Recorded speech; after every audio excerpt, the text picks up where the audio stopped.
Olá, muito boa noite a você. Eu sou Adalberto Piotto e seja bem-vindo ao Cenário Econômico de hoje, segunda-feira, na abertura da semana, pela TV Brasil, por todas as afiliadas da rede pública aqui no Cenário Econômico de hoje, que tem os seguintes destaques. Acompanha aqui, olha, mais 25 frigoríficos brasileiros receberam da China autorização para passar a exportar ao país. Ou seja, aumentou para quase 90 frigoríficos brasileiros que agora têm autorização para exportação de carne à China. A previsão de inflação mais baixa, queda na produção industrial, são um resumo do que foi hoje o Boletim Focus divulgado pelo Banco Central no começo da manhã de hoje. A Previdência tem uma expectativa de votação já no primeiro turno do Senado para quarta-feira. Obviamente que tem uma articulação sendo feita pelo próprio presidente do Senado, Davi Alcolumbre. A Receita abriu um novo lote de restituições para consultas ao novo lote de restituições. E no mercado financeiro, dólar e bolsa em alta hoje. O Cenário Econômico está no ar.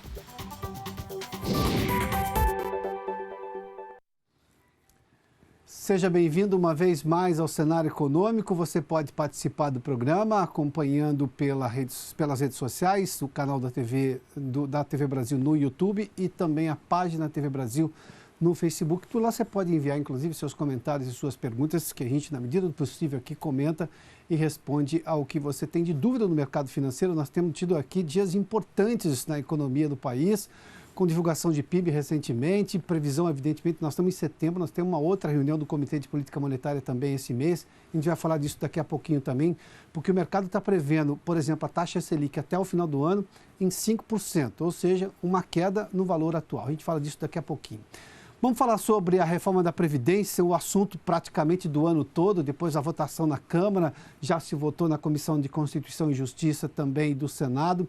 Agora há uma previsão de votação ainda esta semana, pelo menos é uma tentativa do presidente do Senado, Davi Alcolumbre, que está conversando com os líderes justamente para tentar antecipar e dar celeridade à votação da reforma da Previdência no Senado. Mas a Catiúcia Neri está conosco lá na capital federal e tem detalhes dessa articulação. Catiúcia, bem-vinda, boa noite aqui. Oi, Piotto, boa noite. A semana é decisiva e de negociações importantes no Senado. Amanhã o plenário da Casa começa a analisar as duas PECs, propostas de emenda à Constituição, que tratam da reforma da Previdência. Tem sessão especial de debates agendada para amanhã, às 14h, com alguns convidados, como economistas contra e a favor da reforma e o secretário especial da Previdência, Rogério Marinho. Vamos entender agora o caminho de cada uma dessas PECs, porque elas estão prontas para serem votadas em primeiro turno, mas estão em fases completamente diferentes. A PEC principal, aquela que foi aprovada na Câmara, está na reta final de tramitação. Se aprovada pelo plenário, já pode ser promulgada pelas mesas da Câmara e do Senado como emenda constitucional e aí passa a valer imediatamente. O presidente da Casa, Davi Alcolumbre, se reuniu hoje com os senadores na residência oficial para tentar um acordo em relação ao calendário de votação. Ele quer dispensar o intervalo de 5 sessões e já votar a PEC em primeiro turno na quarta-feira, essa semana. Já a PEC paralela, a que inclui estados e municípios na reforma, está começando a tramitar agora.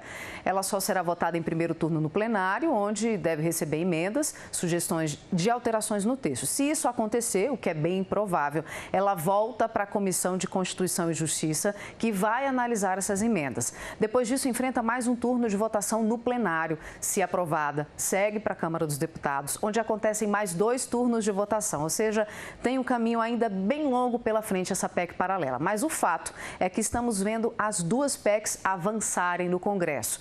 E a previsão é que a votação da PEC principal seja concluída em até 10 de outubro. Por enquanto é isso por aqui, Piotto, com você.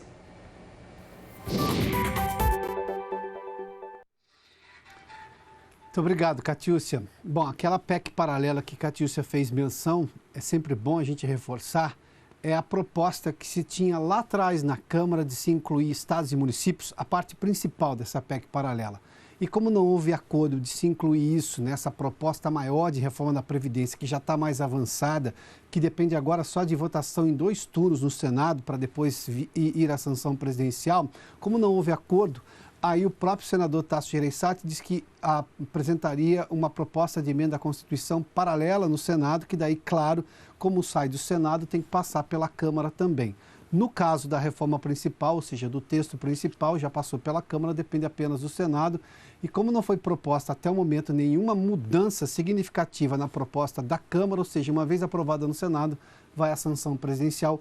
Esse tipo de celeridade que está sendo negociada pelo próprio presidente do Senado, Davi Alcolumbre, é positiva justamente para tentar se resolver uma questão que tudo indica já está ponto pacificado. Obviamente que pode haver negociações aí no Senado, senadores que podem querer uma negociação com o governo, justamente como aconteceu na Câmara, mas enfim, fato é que agora a grande dúvida é como será essa PEC paralela, porque ela vai incluir estados e municípios, o que aumentaria a economia e, claro, resolveria o problema fiscal de vários, ou pelo menos amenizaria o problema fiscal de vários estados e municípios que hoje têm gastos elevados. A gente mostrou dados do Tesouro Nacional recentemente aqui no programa, mostrando o quanto que os estados e municípios estão tendo essa conta do valor da Previdência aumentada, sem que haja receita para isso, comprometendo, por exemplo, investimento em outras áreas. Não é muito diferente a situação de estados e municípios do que tem hoje no governo federal. Sobra muito pouco dinheiro para o governante de plantão, seja ele quem for, de que partido for, no caso o presidente da República ou de governadores e prefeitos, poder investir. E investimento é necessário. Um Estado forte é importante justamente porque ele passa a ser estratégico e passa a atender demandas necessárias da sociedade, cada qual no seu tempo. Mas hoje o orçamento está tão engessado e obviamente a arrecadação está comprometida com gastos obrigatórios que o que se chama, no jargão técnico, de despesas discricionárias, aquelas que o governante pode escolher onde gastar, esse dinheiro sobra pouco. No orçamento federal, em torno de 6% só. Bom, vamos falar de uma notícia boa, porque aí nós estamos falando de melhora na economia brasileira, de possibilidade maior de exportações. Hoje, a China anunciou a liberação de mais 25 frigoríficos brasileiros para exportação de carne. São 17 de carne bovina, 6 de frango, 1 de suíno e 1 de asinino. Nós estamos falando de carne de jumento aqui, exatamente. Esse frigorífico fica na Bahia. Todos esses 25 agora passam integral, que se chama agora, podemos somando, quase 90, 89 frigoríficos aptos à exportação para a China. Isso tudo veio depois daquela viagem da ministra Tereza Cristina da Agricultura à China, das negociações todas brasileiras para aumentar a exportação ao país. Obviamente que isso pode mexer nas ações de frigoríficos que são negociados aqui na Bolsa, não são todos esses frigoríficos que têm capital aberto e têm ações negociadas aqui na Bolsa, mas como ampliou a possibilidade de outros frigoríficos exportarem para a China, para se ter uma ideia, as ações da JBS hoje caíram 3,53% e da BR Foods caiu 1,15%. O que quer dizer isso é aumento de competição, não que essas empresas perderam valor, mas aumentou a competição, o acionista, pelo menos o especulador desse tipo de ação, percebeu ali que ele pode faturar menos e caiu. Porque, na verdade, do ponto de vista de país, aumentou a possibilidade de exportação, de mais gente exportar, de mais gente gerar emprego, diminuindo a concentração nesta área de exportação de proteína animal, que nós já estamos falando de carne bovina, frango e suíno e agora também asinino. Bom, vamos seguir, daqui a pouco a gente fala sobre o Boletim Focus, mas o Maurício de Almeida está conosco e ele tem informações sobre uma nova consulta de restituições do imposto de renda que foi anunciada hoje pela Receita Federal. Maurício, boa noite, seja bem-vindo aqui ao Cenário Econômico. Olá, Piotr, muito obrigado, boa noite. A Receita Federal liberou hoje as consultas do 4º lote da restituição do imposto de renda. Essa restituição vai ser creditada no dia 16 de setembro. Fazem parte desse lote as declarações realizadas esse ano e também o lote inclui resíduos dos anos de 2008 a 2018 de declarações que caíram na malha fina e que foram liberadas. Ao todo, 2.819.522 contribuintes vão receber essas restituições no próximo dia 16 de setembro. A Receita separou 3 bilhões e meio de reais para fazer o pagamento dessas restituições. Para saber se você está nessa lista, é muito simples. Basta acessar o site da Receita, que é receita.economia.gov.br, ou então ligar para o Receita Fone no número 146. Tanto no site quanto no telefone, basta informar o número do CPF para saber se o seu dinheiro vai ser liberado. Quem indicou a conta bancária no momento da declaração do imposto de renda vai receber o dinheiro diretamente. Quem não indicou a conta bancária tem que procurar uma agência do Banco do Brasil para receber a restituição. Lembrando que essa restituição vale por um período de 1 ano. Depois de 1 ano, se a pessoa não solicitar a restituição, esse dinheiro volta para o cofre da União. Nos meses de outubro, novembro e dezembro, a Receita Federal vai liberar a consulta de outros lotes da restituição do imposto de renda. Piotr.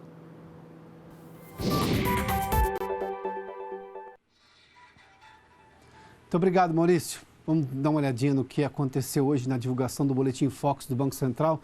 O Boletim Focus é aquela pesquisa semanal que faz o Banco Central com mais de 100 analistas de mercado, perguntando sobretudo alguns índices, a previsão que eles têm, obviamente, com os dados que se tem disponíveis até a semana passada. A pesquisa termina sempre numa sexta e é divulgada segunda-feira logo de manhã. A previsão que esses analistas têm para essa série de índices no final do ano, ou seja, tudo que a gente vê aqui é a previsão para dezembro, mas vamos lá.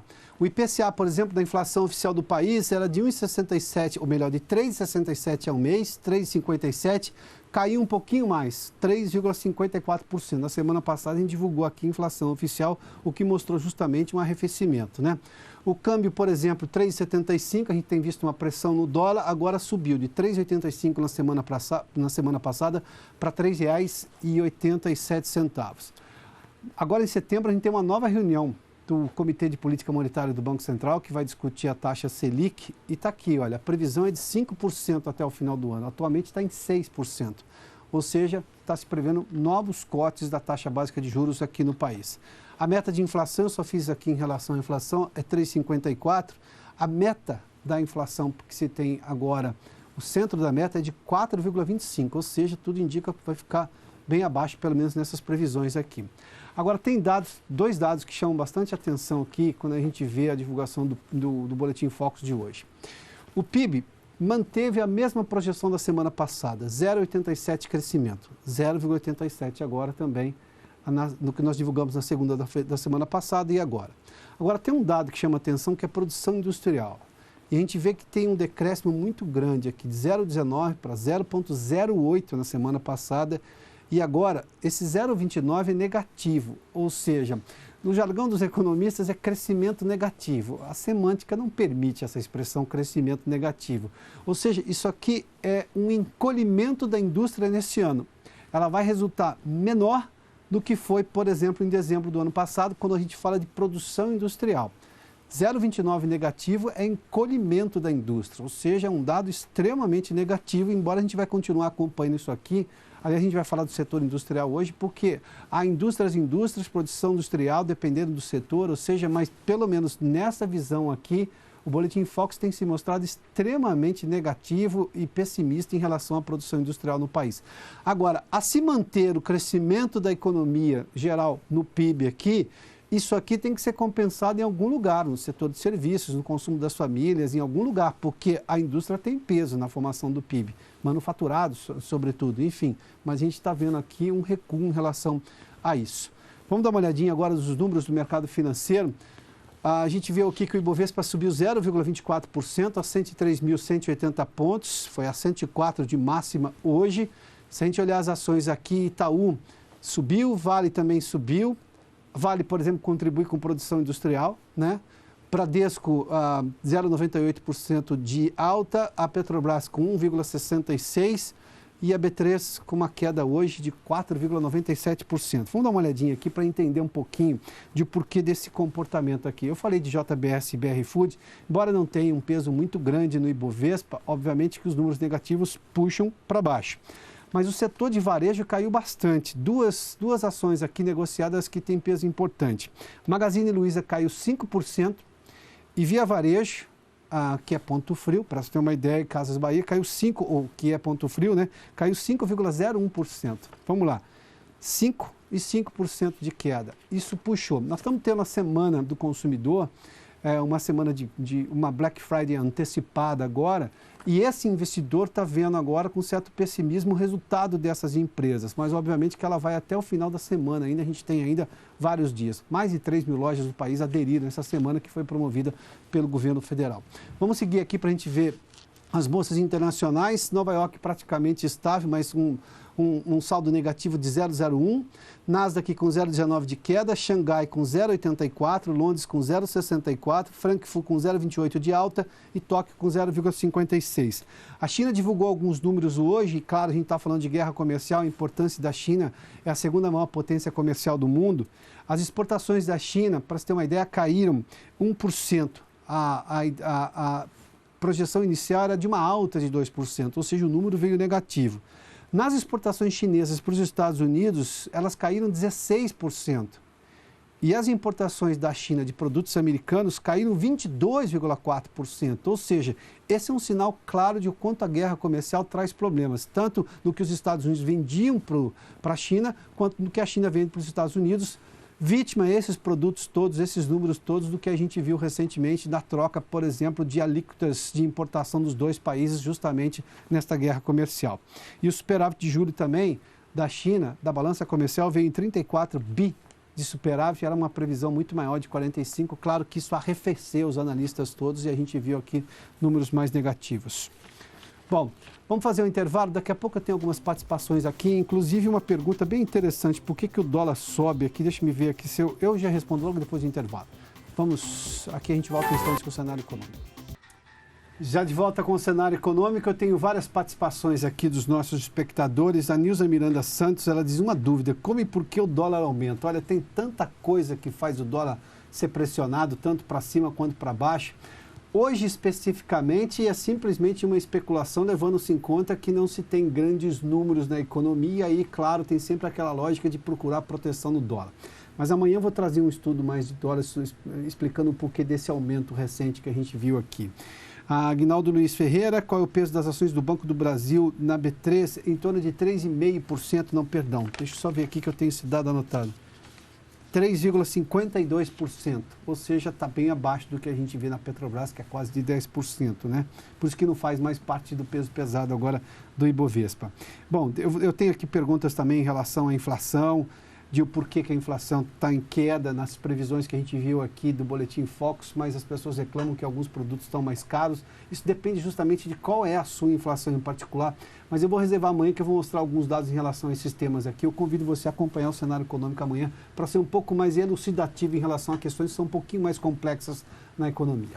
Bom, vamos falar de um setor que está crescendo. Eu fiz menção à produção industrial aqui, pelo menos na previsão do Focus, nós teremos um encolhimento da indústria, mas isso não afeta, por exemplo, o setor de produção de caminhões pesados. Eu vou falar agora com Kleber Assante, que é diretor de vendas e marketing da Meritor. Kleber, seja bem-vindo aqui. Vocês produzem exatamente eixos, deixa eu me ver aqui, eixos direcionais, é isso, para caminhões. Eixos trativos para caminhões. E o setor está bem? Vocês estão bem? Porque o que me chama a atenção nessa queda da produção industrial, falarmos isso antes da gente retomar o programa aqui, é que não faz muito sentido pelo que eu tenho ouvido de setores que vêm aqui. E o seu parece ser um caso semelhante, né? O setor de caminhões, principalmente pesados, foi o que mais sofreu na crise, né? Então, a gente viu que esse setor ele acabou ficando com uma frota muito envelhecida. E por isso a gente acredita que essa retomada é muito mais forte nesse setor, porque é um setor muito motivado, por exemplo, pela agricultura, que é um setor que não para de crescer no país, né? Fora isso, tem algumas outras situações que a gente vê de renovação de estoque que estão acontecendo, e conforme vai subindo essa produção, a gente vai acompanhando, né, aumentando estoques e vendendo mais. E mês a mês tem batido recorde. Esse mês, por exemplo, de agosto, ele equivaleu não só em ônibus, como em caminhões também, ele equivaleu a um crescimento de quase 50%. Então, quase 50% de crescimento? Porque eu divulguei números recentes aqui da Anfave e o setor que teve crescimento de venda, exportações, mercado interno e também exportações foi justamente de caminhões. Exportação ainda está em queda, claro, né, pela situação da Argentina. Tem uma dificuldade muito clara. Então, uma queda em quase que o inverso, quase 50% de queda, né, principalmente a exportação para a Argentina. Mas o mercado local, o mercado doméstico, está sustentando, está realmente compensando essa queda da Argentina. No setor de caminhões especificamente? Exatamente. Ou seja, esse crescimento de setores que consomem muito caminhões, nós estamos falando de agricultura, transporte de carga pesada, está compensando o que a Argentina comprava antes? Está compensando. Praticamente está deixando no 0 a 0. E vocês são exportadores também dessas... Vocês atendem a indústria automotiva aqui no país, mas também fora? A gente atende um pouco da Argentina, através dos nossos clientes da Argentina, e um pouco de exportação para as próprias fábricas da Meritor, principalmente Estados Unidos. Que montam aqui e terminam a montagem lá ou concluem o processo lá. Componentes para concluir a montagem lá nos Estados Unidos. É aquela lógica de cadeia global, exato, é isso? Exato. A gente tem componentes que são globais, então a gente tem essa facilidade de qualquer planta do mundo fazer o mesmo componente. A Meritor é uma empresa americana, uma multinacional americana. Isso. E está aqui no Brasil há quanto tempo já? Nós estamos há 63 anos no Brasil. 63 anos. Era uma empresa nacional, Cobrasma, muito antiga. Foi comprada pela Rockwell, que virou Meritor em 99. E quando a gente fala sobretudo de caminhão, mudou muito o conceito de produção de um caminhão hoje que exige, por exemplo, mais tecnologia, que exige um outro tipo... Eu vou fazer uma menção aqui, eu sou de uma cidade no interior de São Paulo, eu me lembro, estou falando de tratores de colheita de cana-de-açúcar. Um operador de uma colheitadeira daquela sofria um bocado, porque não tinha nenhum conforto. Hoje, eu estou falando só do aspecto conforto, mas o conforto, por exemplo, que você tem naqueles eixos que se tinha, por exemplo, com relação a hidráulicos, ou seja, são muito mais macios, aquele solavanco que o operador recebia, hoje é muito suavizado e tudo mais. Melhorou muito a construção de uma máquina daquela. Isso acontece também com caminhões? Há uma exigência disso, há uma demanda muito grande disso? Há uma demanda maior. Porque a gente vê algumas boleias de caminhões assim, são maravilhosas. Não, hoje em dia você tem principalmente caminhões pesados, né? Você tem bolés que são praticamente uma residência, né? Então você chega a ter camas, colchão, frigobar, você tem uma série de inovações, o próprio câmbio automatizado. Hoje você tem muitos caminhões já com câmbio automatizado. Então, assim, ele está ficando cada vez mais fácil de dirigir, está exigindo cada vez menos dos operadores. Claro que você acaba tendo que ter uma técnica um pouco maior para dirigir os caminhões, que está dificultando, inclusive, a contratação de motorista hoje em dia. Mas o caminhão em si hoje é uma máquina totalmente diferente. Mas não dá para fazer quase uma parte hotel ali na boleia se você não tiver uma estrutura que compense. Porque, obviamente, claro, quando o caminhão está parado, tudo bem, mas ele precisa ter conforto quando ele está caminhando, ele está andando. E, claro, e suportar a lacuna que temos ainda das condições das estradas brasileiras. Sim, tanto que nós passamos muito ainda por tropicalização de equipamentos aqui para aguentar a estrada brasileira? Não, hoje a maioria das plataformas são globais. O que acaba acontecendo é você tem alguns testes mais rigorosos para o Brasil, né? Então você faz com isso, tem um ou outro componente que seja um pouco mais reforçado, mas em termos gerais os caminhões eles são muito parecidos. Já tem uma tendência muito parecida já dos automóveis. Mas qual a razão que ele é mais reforçado e o teste é um pouco mais rigoroso? Por causa da razão é realmente as estradas, né? As estradas judiam um pouco mais os caminhões. Para quem não conhece a expressão tropicalização do projeto, é que o projeto vinha de fora, por exemplo, para carros, mas as estradas brasileiras eram tão esburacadas aqui, e aí tinha que se reforçar algumas coisas na estrutura do carro, justamente para que não houvesse ali um problema de manutenção ainda mais severo. Por isso que eu perguntei se tinha uma tropicalização para caminhões, mas é bem menor. Até porque nós estamos falando de uma estrutura mais robusta naturalmente, né? Exato, e são plataformas globais, então dificilmente você vai fazer alguma coisa muito diferente do Brasil em relação à Europa ou aos Estados Unidos. E a nossa plataforma de caminhões é muito ligada à Europa, né?